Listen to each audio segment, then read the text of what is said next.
Welcome back to the Pocket Wellbeing Friend Podcast. I'm your Pocket Wellbeing Friend, Dan, and I want to start off by asking, how are you feeling today? I hope your week has been kind to you, whether that meant accomplishing your goals or simply taking time for yourself. This week we're diving into a topic that affects so many of us, overwhelm. That heavy, suffocating feeling when our plates are overflowing, when even the simplest tasks feel like mountains, and when we're caught in the storm of too much. But here's something important to remember. Overwhelm isn't a sign that you're failing or broken. It's actually your body and mind's way of signalling that they've hit their limits.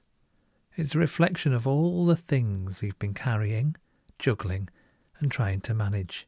Today's episode is going to explore what overwhelm really means, why it occurs, and most importantly, how can we respond to it with care, practical tools, and kindness towards ourselves? So grab a cup of tea, settle into your favourite comfy spot, and let's journey through this together.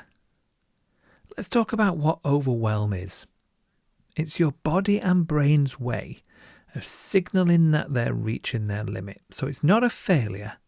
It's simply a red flag asking you to slow down and listen. It's a psychological and physiological state where you feel unable to manage or process everything occurring. It feels like a total loss of control or heightened stress, and it's often an ability to act or make clear decisions. Let's start by understanding what overwhelm actually is. It's not just a fleeting feeling, is it? It's a psychological and physiological state, like I've said, where you feel unable to cope or process anything and everything happening around you. It can feel like chaos has taken over and like you've lost control, or like the weight of the world is pressing down on your shoulders. Overwhelm doesn't just live in the mind, it's an experience that affects your whole body. There are different types of overwhelm, and recognizing which one you're experiencing can help you take the right steps. Let's break them down. Emotional overwhelm is a type of overwhelm that happens with intense emotions like sadness or anger or fear or anxiety. It comes rushing in all at once or in rapid succession. Perhaps you're grieving or dealing with trauma, or facing a relationship conflict at home or at work, or navigating a demanding workplace. Emotional overwhelm can make you feel irritable, tearful, or even numb. Cognitive overwhelm occurs when the brain feels overloaded, like there's too much information to process or too many decisions to make. It might result from multitasking, excessive studying, or doom scrolling on social media. You might notice racing thoughts, indecisiveness or forgetfulness, or mental fatigue creeping in. Another type of overwhelm is sensory overwhelm, for those sensitive to the surroundings, triggered by bright lights or loud noises.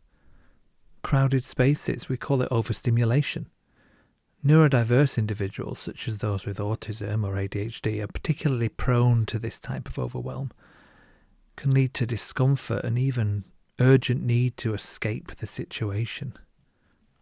Situational and environmental overwhelm come from pressures to the external circumstances like work deadlines, caregiving responsibilities, major life changes. It can elicit the fight, flight, freeze or fawn response, leaving you panicked, avoidant or paralysed by stress. Some of the ways you might feel if you were overwhelmed is confused or forgetful, or suddenly you're catastrophizing everything, panicking, completely helpless, irritable.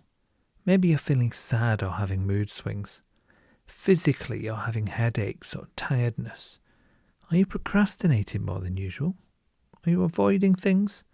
Are you lashing out? Are you isolating yourself from friends and family? All these things are feelings of being overwhelmed. Now, obviously, everybody's different, and recognizing your symptoms and your ways of being overwhelmed is different for each person. Being able to recognize what it is for you is something you develop over time. So how does overwhelm sneak into our lives?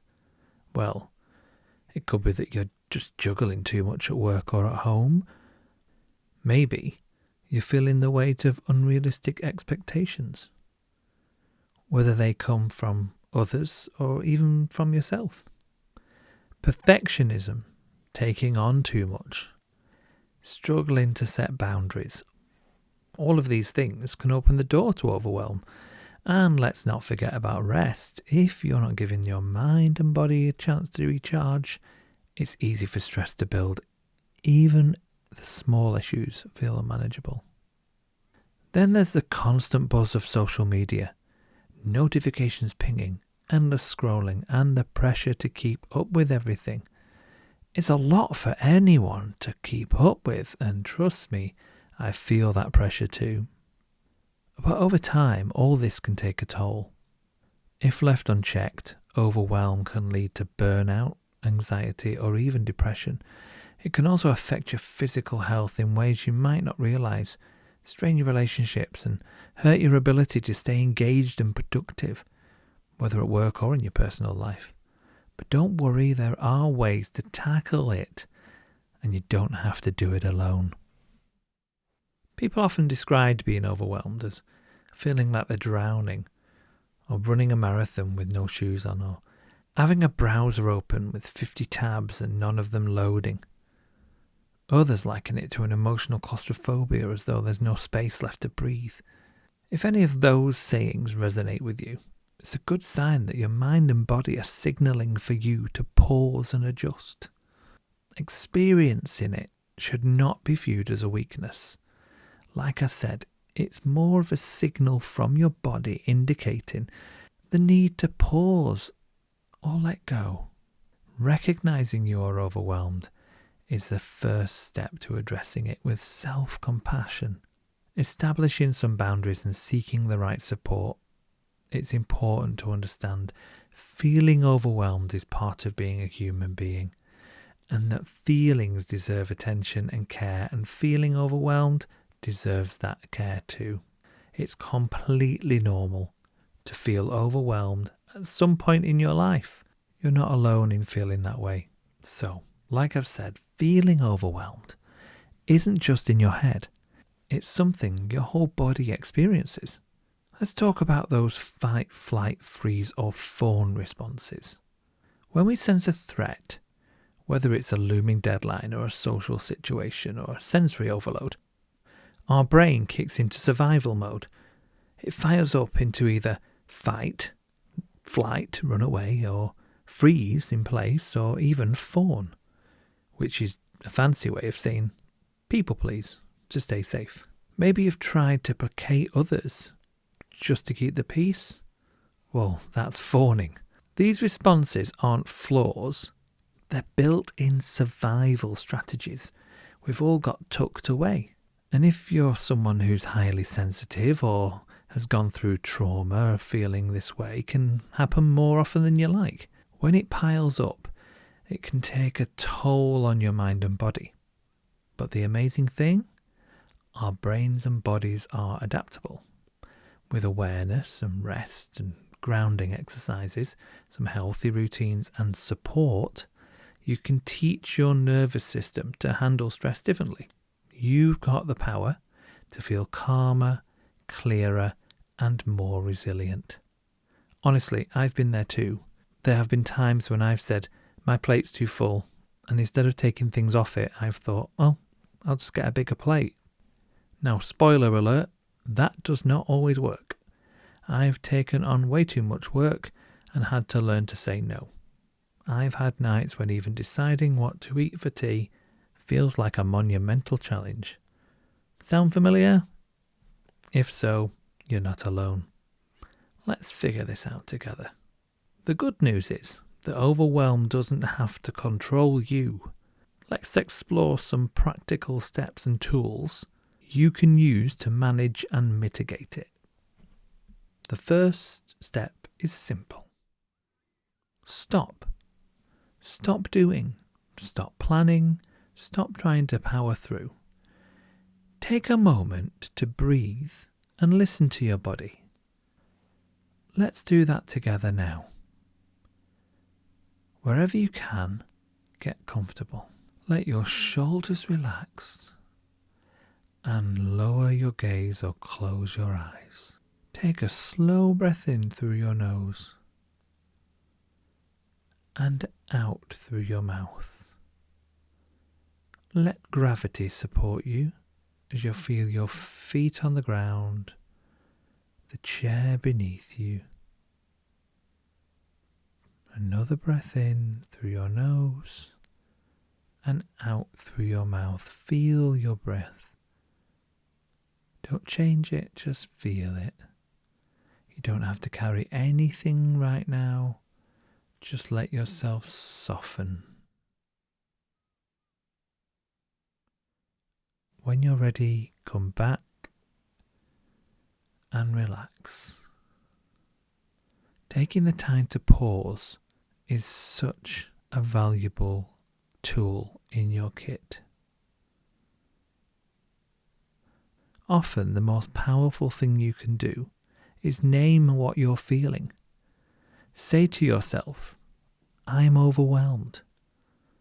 Naming emotions, it reduces their intensity and brings you into some awareness. So it's not about fixing the problem, it's about acknowledging it and saying, hello, emotions, and giving yourself permission to feel. I'm overwhelmed. No solution needed, just name it. Breathing exercises. Simple, effective way to calm your nervous system. Taking 3 deep breaths, inhaling slowly for 4 seconds, holding for 4 seconds, and exhaling for 6 to 8 seconds. This helps shift your body from a state of stress to one of calm. If you've never practiced breathing, I know that sounds silly, have a go. And yes, you breathe every day, but try consciously breathing. It is very relaxing. Ask yourself, what's one thing I can do right now that would feel supportive? It doesn't have to be productive or impressive, just supportive. Maybe it's getting a glass of water. Maybe it's stepping outside. Maybe it's writing down your thoughts. Focus on creating a pocket of relief, not solving everything at once, just being supportive. And one of my favourite ones is the 5, 4, 3, 2, 1 grounding technique. Now, this sounds more complicated than it is. Bear with me. When your thoughts start racing, this technique can bring you back to the present moment. Speak out loud. 5 things you can see. Then 4 things you can touch. Then 3 things you can hear. Then 2 things you can smell. Then 1 thing you can taste. This focuses your mind. This stops the mental spiral and grounds you in the now. It's my favourite one of the grounding techniques, and I use that at least once a week. Those are just a very small few ways of dealing with overwhelm. Whichever way you find best is the best way that works for you. Remember, you don't have to fix everything at once. Overwhelm often comes from trying to do too much at the same time. So focus on one thing at a time. Now, while we can't always avoid overwhelm, we can build habits to make sure we are more resilient. This involves creating routines that respect our limits, set realistic boundaries for ourselves, and learn to say no when necessary. Every time we say yes to something, we are saying no to something else, often our own peace of mind or our own peace or rest. Practicing mindfulness or meditation can also help you stay present and grounded. Start small with just 2 to 5 minutes a day. Focus on breath-based grounding or simple visualization techniques. Pay attention to your feet on the floor or the sound of your breath to stay connected. Even small shifts like taking a deep breath before replying to a message or stepping outside between tasks build long-term resilience. Having tools ready is like putting a fire extinguisher in your kitchen. It's not because you expect disaster, but because you're prepared. Consider creating a calm corner somewhere, whether at home or at work, filled with items that soothe you. A blanket or a grounding object like a smooth stone or essential oils or calming music. These tools will be your lifeline during moments of overwhelm. Now, managing overwhelm isn't about doing more or being perfect. It's about listening to your limits, responding to stress early, and weaving moments of regulation into your day. It doesn't mean you're failing. It means you're trying, and your body and mind are asking for care. As we wrap up today's episode, I encourage you to think about the last time you felt overwhelmed. What did it feel like? What were you doing? Could you use one of the steps or techniques that we've talked about in this episode the next time it happens? Or perhaps you have a different method that works for you. If you do, I'd love for you to share that in the comments. Next week, we'll be exploring the power of small joys and how they can transform your everyday life. Until then, breathe deeply. You are not alone. Overwhelm is part of being a human being, and together we can learn to navigate it with grace and resilience. Take care, and remember, you are doing better than you think.